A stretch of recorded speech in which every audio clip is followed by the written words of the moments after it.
All right, so what does this pardon request really mean? How are Israelis looking at it? Let me put those questions to my guest. Joining me on Global Pulse tonight is Anat Bernstein-Reich. She's the president of the Israel Asia Chamber of Commerce. Anat, great to have you on the show. Thank you for joining me on Global Pulse. Let me begin by asking you this question. Now, the backlash that we've seen against Netanyahu's pardon request, frankly, is quite natural. This would happen in any democracy. But is Benjamin Netanyahu trying to escape justice and accountability and whitewash the taint of corruption in the name of national unity and healing? What is your view? Well, I'm not too sure that it's about unity, because there is a big issue on the side which is working against unity. And the main issue today in Israel is the recruitment law. There is a recruitment law that the Likud party, which is the coalition party of Netanyahu, which is trying to pass, which will will release the ultra-Orthodox from serving in the army. And over that law, there is a division in Israel, not just among the entire population, but also within the Likud itself, the party of Netanyahu. So if we're talking about unity, that's where unity should come. So it was quite surprising to me that unity is the reason that Netanyahu is asking for a pardon. He can say that there are no merit to the cases. That's possible. Those cases take a long time. That's also true. He cannot fulfill fully his work. That's also true. But to say that this is for unity, I'm not too sure about it. Well, many would agree with you on that, Anat. Many people are asking, how can this be about unity and healing? Isn't this about the most powerful man in the country essentially trying to tell fellow Israelis that he is above the law? And is that not a concern that you have? Hypothetically, if he were to be granted a pardon, in a democracy, what message does that send out? Doesn't it set a very dangerous precedent that if you occupy a position of power, you are pretty much above the law, and the law of the land that applies to every other Israeli simply does not apply to you? I totally agree with you in a sense that it sends a very wrong message to everyone. And he himself, when he started testifying in court, he very clearly said, I'm looking for this moment. For 8 years, I'm waiting to prove my innocence. And that's what should happen. I mean, if he really wants unity, he should prove his innocence, let this trial finish. I think that it will not take that long to finish all the cases. And if he comes clean, wonderful. I mean, I'll be happy that he comes clean. We don't want a prime minister that is a criminal. I mean, personally, I do want this case to be over and that he will be found not guilty. But if he wants to keep our true democracy and clean justice, he needs to go on. And I think that this pardon case is not serving anything. On the contrary, you can see now the protest and it will grow. And I'm kind of sure that Herzog will not give him pardon. I mean, the protest will be too big for Herzog to do such an act. And it's also Trump. It's not just Netanyahu. Yeah. Trump very clearly addressed Herzog in the Knesset when he was here 2 months back and asked Herzog, leave him alone. I mean, in a slangish way, but he very clearly asked for pardon to Netanyahu. So Netanyahu is trying to get a pardon in any way. I think he needs to take a leave of absence, maybe, free his time for court and finish it within 2-3 months maximum. And if court finds him guilty, as I said, that's a pity. If not, let him carry on. We are expecting now, we're getting into election year in end of 26, Israel will go to election. And I think that Netanyahu is getting ready for election, and this case is sitting on his back, knowing that there are ramifications for letting those cases go on. Absolutely. He seems to have his eyes firmly fixed on those upcoming elections. He is, of course, hoping to win yet another term despite all those corruption scandals that have been haunting him. And I'm glad you brought up the issue of Trump. The fact that Trump, during his address in the Knesset, actually turned to President, and asked him to pardon Netanyahu. Would you see that as interference by a foreign leader in Israel's domestic issues, domestic affairs? Do you think that is likely to have any bearing on the final decision that the president takes? Also, Anand, if you could explain this to our viewers in India and elsewhere, what does the law say? What are the president's options in such a case when the prime minister requests a pardon? So, I think that it's also in India that the president has the right to grant a pardon to a person that is charged or being convicted. So Herzog has the ability to do that. But of course, no one takes it easily.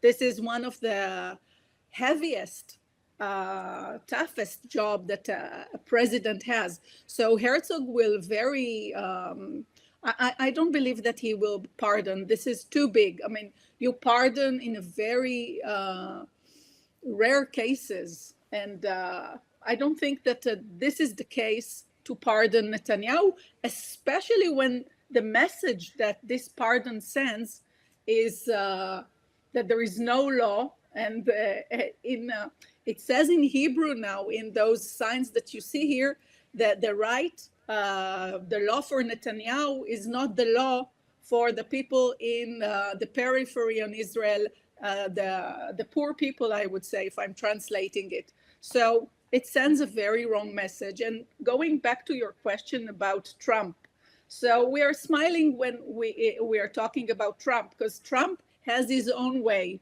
And he interferes in everything, and we allow him also in Israel to interfere. I mean, what he did in the past few months in Israel, we welcomed it, okay? Because when he got into the picture and helped release the hostages, it's thanks to Trump. I mean, he is the one to do it. So he feels that he can do other things, like asking the president to pardon the prime minister.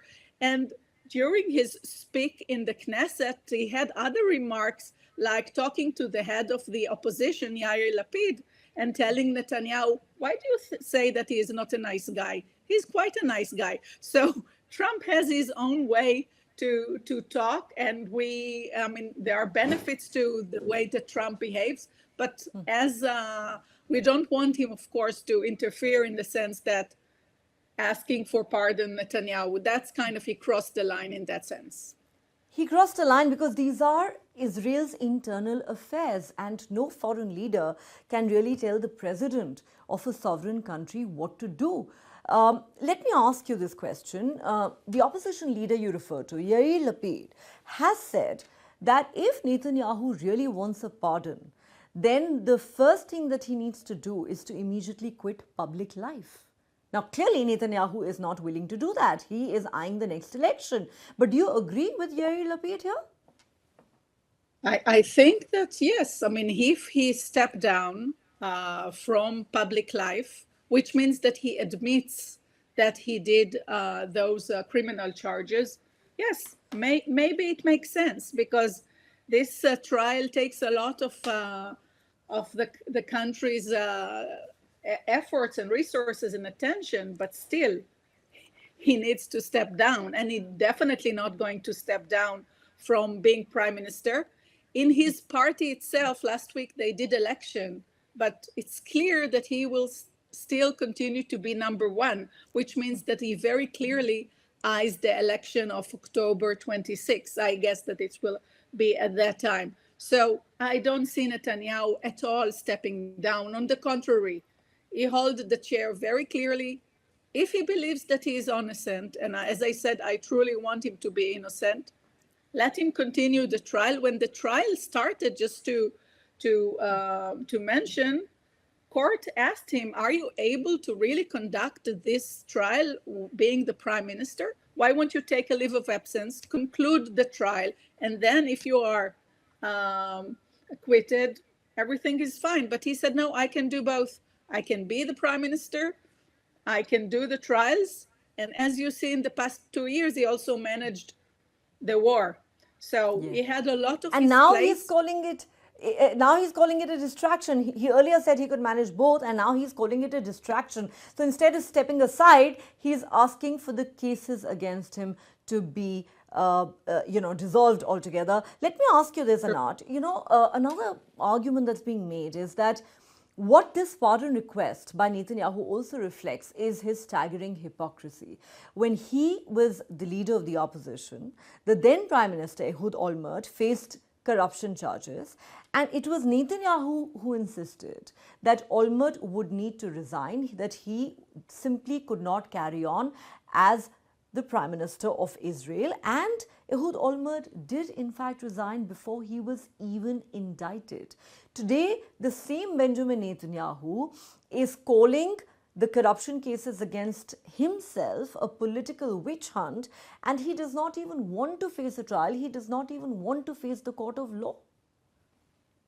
So I don't know if I can call it hypocrisy. I will call it politics. And people speak, when they are in politics, people speak differently when they're in the opposition or the coalition.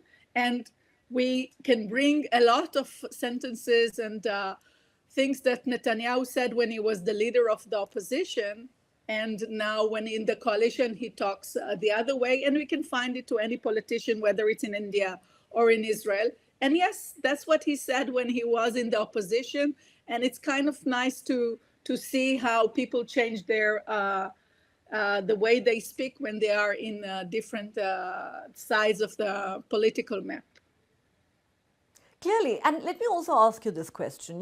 Before the war began, before the horrific attacks of 7th October 2023, we'd seen nationwide protests in Israel against the Netanyahu government's very controversial judicial overhaul.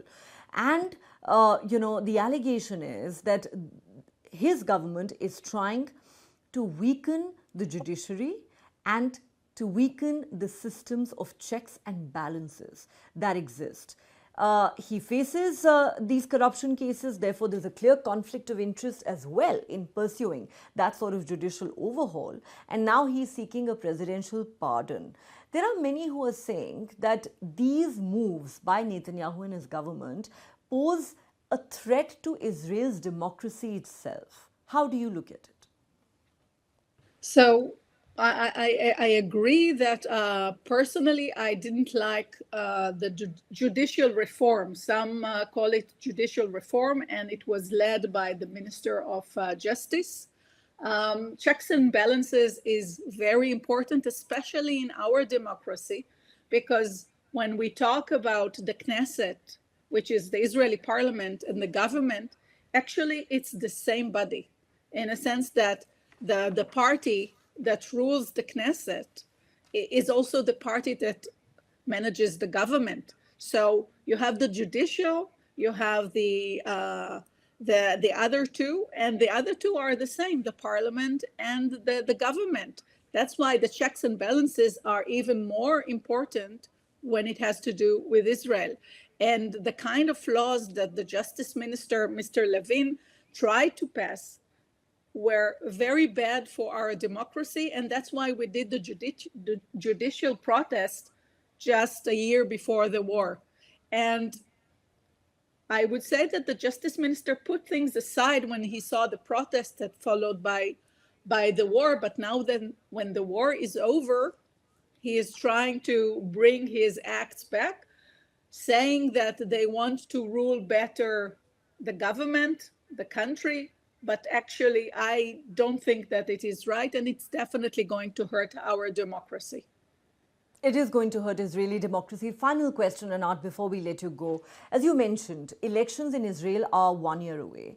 Now, some critics of Netanyahu have accused him of having prolonged the Gaza war for the sake of power.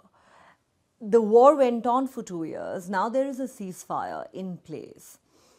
Do you believe that in the course of this war, which is obviously a very difficult time for the entire region, for Israelis as well as Palestinians, has Netanyahu cemented his position as the leader of Israel, or do you believe that he is deeply unpopular?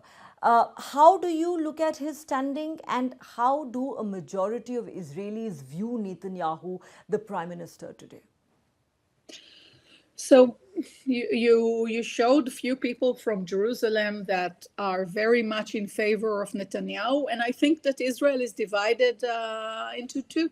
I mean, 50% are pro Netanyahu and 50% are against. So, like the previous elections, the elections are going to be very tight, and I really don't know what will happen. I think that the Arab parties will have a role during this election, because they are 20% of the population, but let's say in the Arab parties will be about 10% or 15% of the election. They will have a voice, and I guess that they will go with the current opposition or the center-left parties. So we need to see how what kind of structure is happening with the Arab countries, Arab parties, of course. But at the moment, when we look at polls that are made here in the media, it is 50-50, and I really don't know what's going to happen here. Netanyahu is, we call him the magician.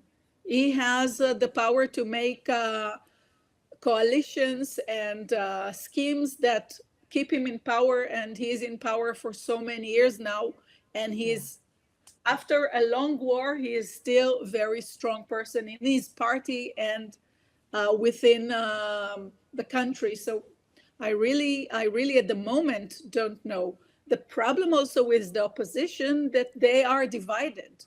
That's another problem, because it's 4 or 5 parties that speak the same language, but they are different parties. And unless they unite and put a competition to Netanyahu, and that's another problem here in Israel, no one can come up.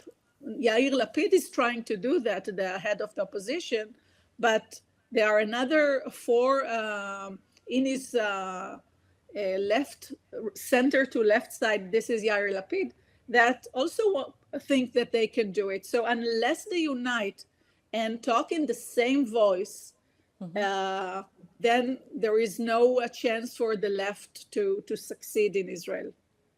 Well, it is definitely a weak opposition at the moment. And like you said, Netanyahu is somebody who can work political magic, because he certainly knows how to stay in power. Difficult to say what will happen in the election, which is 1 year away, but certainly for now, all eyes are on the Israeli president to see what he's going to do in response to that request for a presidential pardon that has been made very controversially by Benjamin Netanyahu. On that note, Anat Bernstein-Reich, thank you so much for joining me on Global Pulse. Pleasure talking to you. Thank you, Neha. Bye-bye.